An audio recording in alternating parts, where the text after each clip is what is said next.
میرا رضا میرا رضا میرا رضا میرا رضا ہے، وہ رضا میرا رضا میرا ہوئی ہے شروع نوالا ہو اور تیرا نام شامل ہو، ہر ایک گانے میں بھی احترام شامل ہو۔ میرے خدا مجھے فاقے سے مار دے اس روز، میری کمائی میں جس دن حرام شامل ہو۔ میرے خدا مجھے فاقے سے مار دے اس روز، میری کمائی میں جس دن حرام شامل ہو۔ تا حشر جو کام آئے وہ قرآن یہی ہے، اللہ سے ملنے کا بھی سامان یہی ہے۔ کردار و عمل ایسا بنا لیجیے اپنا، ہر شخص پکار اٹھے مسلمان یہی ہے۔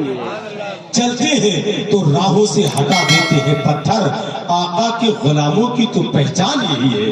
بس ایک شعر سن لیں آپ، اس کو یاد کر لیں کہ رات کیسا بوجھ میرے ذہن کے پردوں پہ تھا۔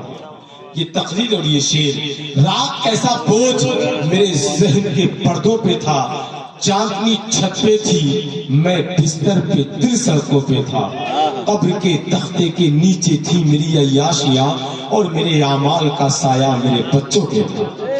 قبر کے تختے کے نیچے تھی میری عیاشیاں اور میرے اعمال کا سایہ میرے بچوں پہ تھا۔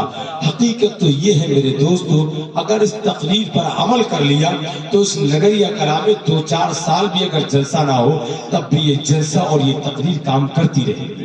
لیکن ایسی خطیب اور ایسی خطابت روز ہو تو روز چندہ کر کے ایسے جلسے کرائیں تاکہ لوگوں کے دل پر اثر چھوڑ جائے اور لوگ صحیح راستے پر چلنے کی کوشش کرنے لگے۔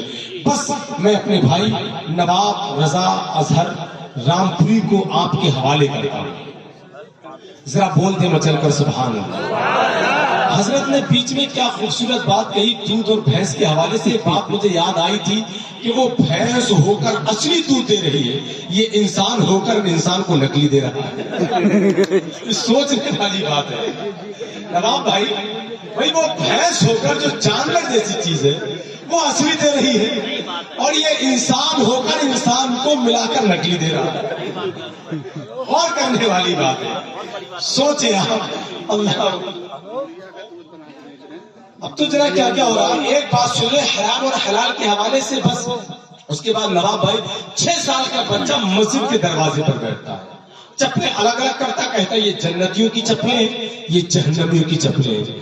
نمازی بڑا پریشان، کہتے یار ادھر چپل تھی ادھر تو نے کر دی۔ اس نے کہا میں اپنی طرف سے کچھ نہیں کرتا، میرے اندر کا نور جو کہتا ہے وہی میں کرتا ہوں۔ بات امام صاحب کے پاس پہنچی، امام صاحب بہت بڑے اپنے وقت کے محدث تھے۔ کہا اچھا ایسا معاملہ ہے تو اس کی دعوت فلاں گھر پر کر دی جائے۔ گھر پر دعوت کی دعوت کھا کر جیسے ہی واپس آیا ہے اب وہ چپلیں ادھر سے ادھر نہیں کرتا۔ امام صاحب سے کہا حضرت اب کئی دن ہو گئے چپلیں اپنی ترتیب میں رہتے، کبھی ادھر سے ادھر نہیں کرتا۔ امام صاحب نے کہا پوری زندگی اب کر بھی نہیں سکتا۔ کہا کیوں؟ کہا اس لیے جس کے گھر پر اس کو ایک وقت کا کھانا کھلایا تھا وہ سود اور بیاج کا کام کرتا تھا، جس کے ایک وقت کے کھانے کی وجہ سے اس کے اندر جو نور تھا، جس نور سے یہ دیکھتا تھا، اللہ نے وہ نور ہی چھین لیا۔ سوچے جو اپنے بچوں کو پوری زندگی کھلاتے ہیں۔ حضرت تیغ علی شاہ ان کا گھوڑا تھا، گھوڑا تڑپنے لگا گھاس کھائی، شارٹ کرتا ہوں میں، تڑپنے لگا، دیکھا سہراتے ہوئے آئے، کہا بہت وفادار گھوڑا تھا، جب منہ کی طرف آئے تو دیکھا جھاگ اور جھاگ میں گھاس تھی، کہا میرے گھوڑے کو گھاس کہاں سے لے کر آئے؟ کہا فلا اس سے کھیت سے۔ کہا کھیت والے سے تم نے پوچھا؟ اس سے تو نہیں پوچھا۔ کہا جس طرح سے میں حرام سے بچتا ہوں میرا جانور بھی حرام سے بچتا ہے، یہ حرام رزق کھانے کی بجائے یہ تڑپ رہا ہے۔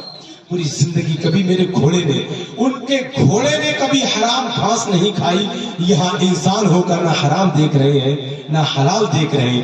بس ایک شعر سن لیں آپ کہ غریبی میں بھی جو ایمان کو کھونے نہیں دے گا خدا اس بندے کو بھوکا کبھی سونے نہیں دے گا۔ وہ تیری آنکھ کے آنسو برابر ہو نہیں سکتا، جو ایسا ہوگا وہ تجھ کو کبھی رونے نہیں دے گا۔ وہ تیری آنکھ کے آنسو برابر ہو نہیں سکتا۔ بھائی نواب اظہر رامپوری بہت ہی عظیم لہجہ ہے، کافی وقت ہو چکا ہے، اللہ عمل کی توفیق عطا فرمائے۔ اب آئیے خیر مقدم نعرے تکبیر رسالت کی فضاؤں میں کر لیں اور بلند آواز سے نعرے کا جواب دیں۔ نعرہ تکبیر! تھوڑی زندگی